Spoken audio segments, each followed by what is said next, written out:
another day, another set of fractions, but today is largely the same as what you have done and what you did yesterday. So we're just still adding fractions, and we're going to be adding fractions most of this week, actually all of this week. So don't worry if you're still not sure on some things. We're going to keep practicing, okay, and we'll keep ironing out those kinks. So today we're just adding 3. Same as what you did yesterday. We've still got to find that common denominator so that we can add them together. But we've just got to do that with a couple of them this time, okay? So same principles apply. So I'm going to use a different pen today. Hopefully it'll work. So we know that 2 and 4 both fit into 12. They are both factors of 12. So we can use 12 as our denominator. So we can keep our 1 over 12 here. And then we need to do something to these two numbers individually to each fraction to make them be over 12 as well, to have the same denominator. So we're going to start with our half. Now to make 2 into 12, we need to times it by 6. And as we did yesterday, we are still multiplying the top and the bottom by the same thing. So your numerator and denominator are both increasing by the same amount. So if we're multiplying our 2 by 6 to make 12, we also have to do the same to our top. So we have 6 over 12. And then we need to do the same with our 4. So we know that 4 times 3 equals 12. So again, we do the same to our top and our bottom. So we do 3 times 4 for our 12 for our denominator, and 3 times 1 for our numerator. And then just as you did yesterday, we add them together in exactly the same way. So 6 plus 3 plus 1. So 6 plus 3 is 9, plus 1 is 10. And for those of you that start to find this a little bit more straightforward, and this is all up to you, and I am not pushing you to start to simplify answers, if you start to recognise that this could be simplified, what that means is making it the smallest number possible. So it's a bit like if you had a half, your 2/4 simplified is a half. So the fewest possible at the bottom, the fewest possible equal parts at the bottom means it is in its simplest form. And that is something that will keep coming up over this year and also into next year.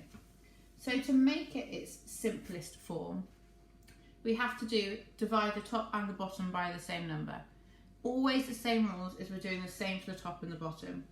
So to make this smaller, and this is where our knowledge of prime numbers comes in handy, our knowledge of numbers that are only divisible by themselves and 1, is because if we divide 10 by 2, we have 5, and we divide 12 by 2, we have 6. And we know 5 is a prime number, so that can't be made any smaller. So always as a general rule, if you are simplifying fractions, and as I said, at this stage, I am more than happy for you to leave it as 10 over 12. But if you are simplifying it, always look to see if both numbers are divisible by 2, because that is the easiest starting point to simplify your fraction. So the answer up here is 10 over 12 or 5 over 6. So let's do another one, which I'll do underneath.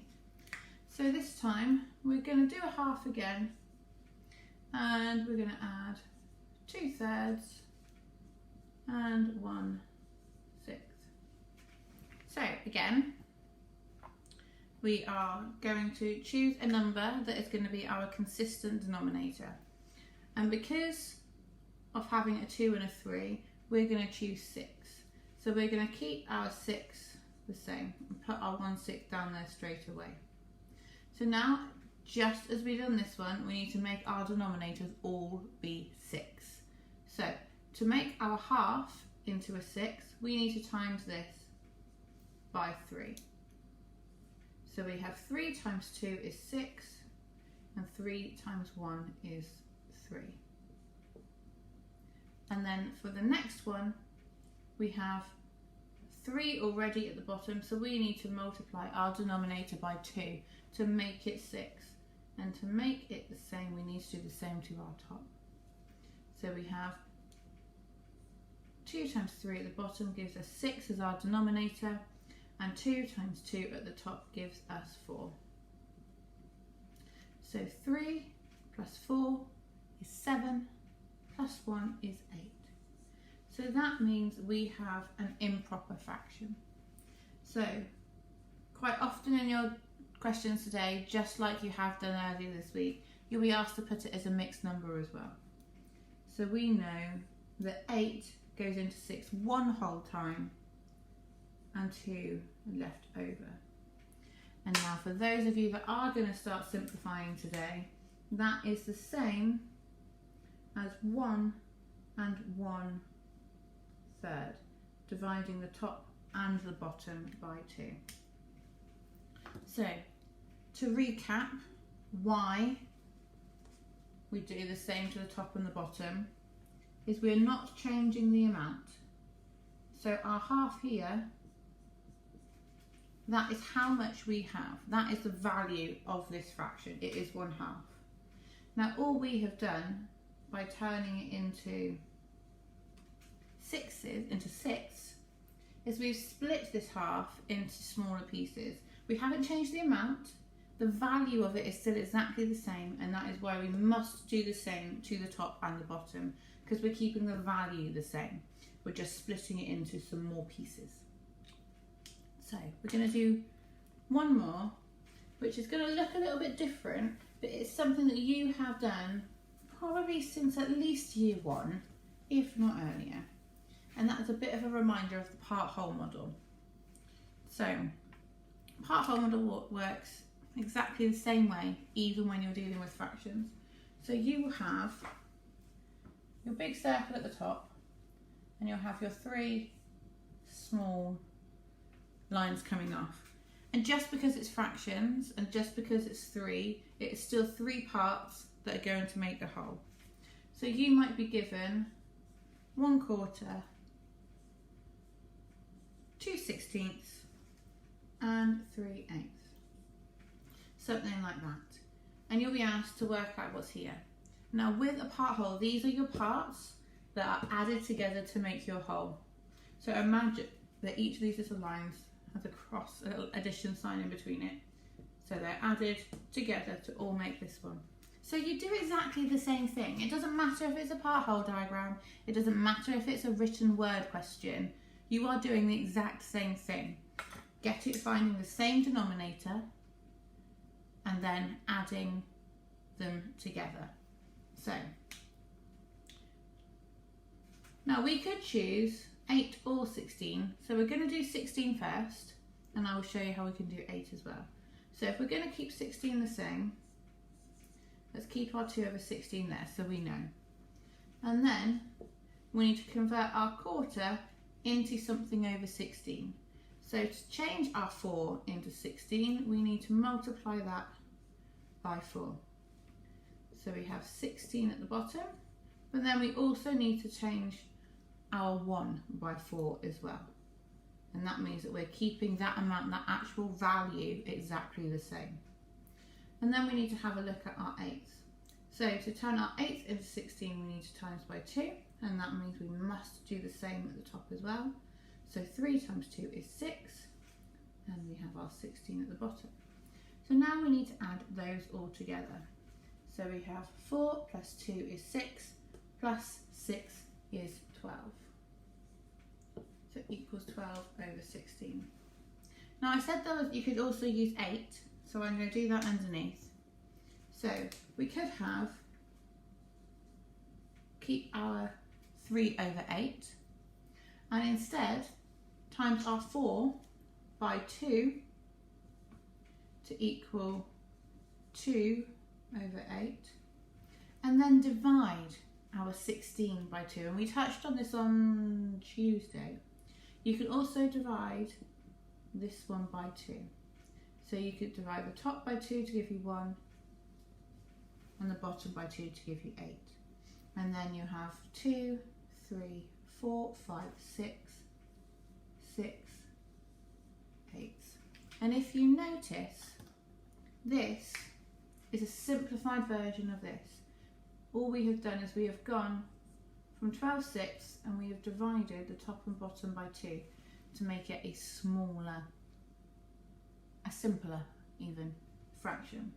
Now you could simplify this further, because again you can divide them both by 2, which would be 3 over 4. And as 3 is a prime number, we know we can't go any further. So all we have done by doing that is change, if I try my hardest to draw 16ths, so that's 4, that's 8,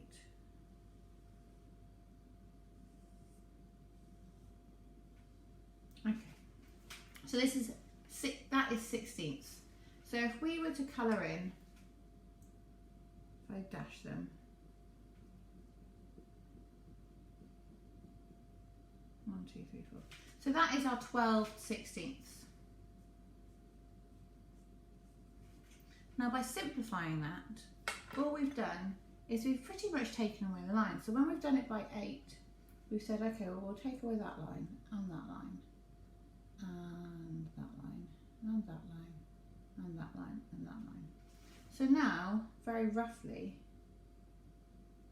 our 12/16 is now 6 8ths. So now we've got 1, 2, 3, 4, 5, 6 8ths instead, with our 2 left over at the bottom. And then we said, well, actually, we could just make these into quarters. So we've got 1 quarter here, another quarter there, and another quarter there. So instead now, we just have 3 quarters. So we've just, the amount, the actual value is the same, it's just the number of pieces that it has been split into. So that is all simplifying does. It's just equivalent fractions. It is exactly what we did right at the very beginning. So I know that you can do all of that. So that is pretty much it today. What I want you to focus on is not this. What I want you to focus on is this.